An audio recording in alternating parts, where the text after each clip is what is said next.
Hey, what's up, everybody? It's Charles, and welcome you guys to another episode of the Dreamerspro Show, where we cover everything from sports, hot topics, classic debates, entertainment, and we give you guys a first perspective on things and how we see them. And today we got a pretty serious show for you guys here today that we definitely want you guys to stick around for. But before we get into it, please make sure you like the video and subscribe to the channel here. Let's get to this story here. This Ja Morant story has been a pretty confusing one for me, and I think a confusing one for a lot of people. Initially, when I heard the report, I was like, okay, this cannot be real, especially given the fact that now it seems to be like a litany of reports coming out, like one after one after one, one after the other, one after the other. And then over the weekend, obviously, we all know the video that surfaced of him on IG Live doing what he was doing. And when we actually posted the news on our community board, a lot of people were up there just, really scratching their heads like, what is really going on?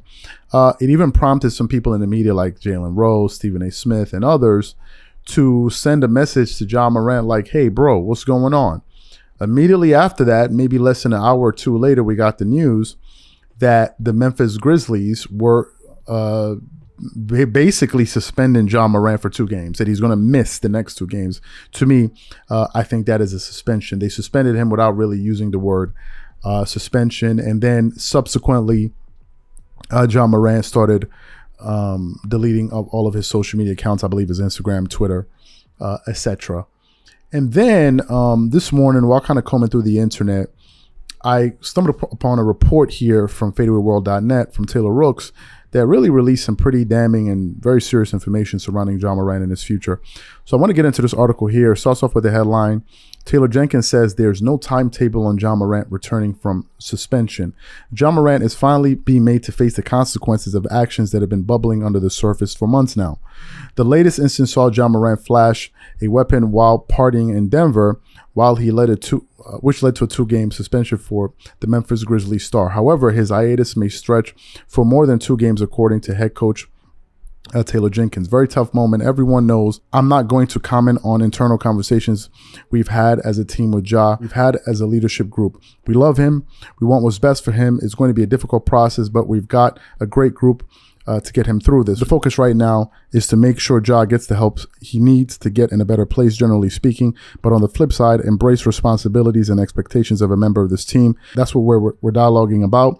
We're going to be supportive, but we're going to hold him accountable as well. There's no definitive timeline. We've said it'll be at least for 2 games, but we're taking it one day at a time. This is going to be an ongoing healing process, so I can't comment on what the next timetable will be because it's not a timetable situation. So here are my thoughts on this. I keep asking myself the question, which is, how is all of this even happening? Like, it almost seems like maybe Ja's possessed or so. It doesn't seem real. It doesn't seem like something a rational thinking person would do. Some people have asked, for the dad to step up. Why doesn't the dad do more? I'm one of the people that said, if the dad is around, the dad should do so. Some people said, but you can't expect the dad to do anything when he's basically a fan of his own son. Like, he's there fanning it up, like everybody else. So the dad is not really going to do anything. Other people have said it's not enough to just look for the dad to kind of intervene and try to remedy the situation and cause it to stop.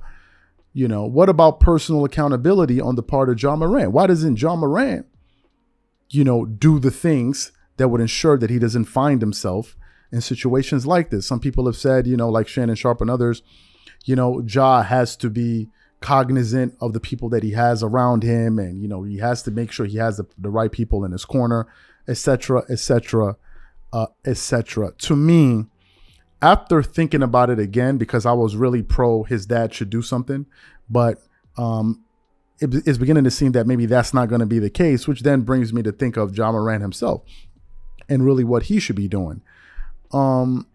Here's the reason why I don't think it is wise to give Ja a pass on this particular situation. I'll tell you why. The simple reason is because Ja Morant is not the first professional basketball player, in this case, to have come from the background that he came from and found himself in that situation. There are a lot of professional players that have come into the NBA with a lot of expectations, with a lot of hype, and have managed to steer clear of all of this nonsense. I give you guys some examples, or a great one. LeBron James. LeBron James came from a rough background, but he came into the NBA with much higher expectations than Ja Morant. It's not really even close.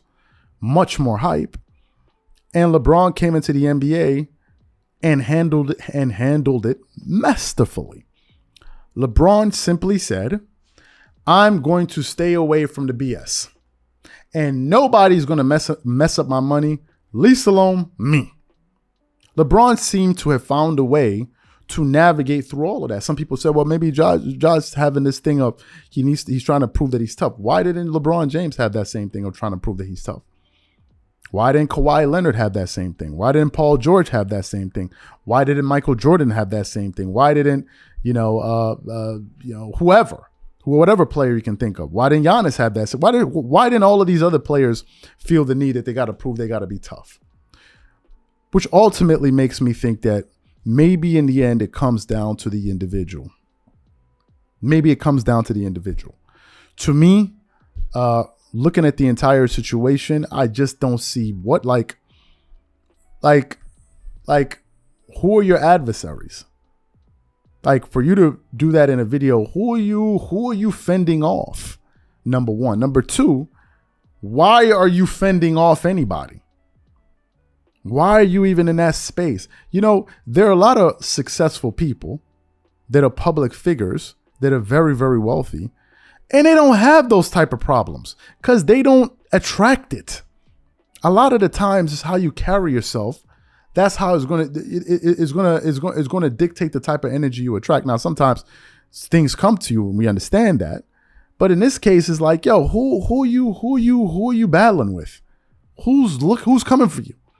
So to me, I personally really don't understand it, but Ja needs to really take this thing seriously, because there's a lot of money on the line, and there's a lot of people annexed to you, and there's a lot of corporations connected to this situation here. So I guess my piece of advice is just ask yourself, man, is it really worth it?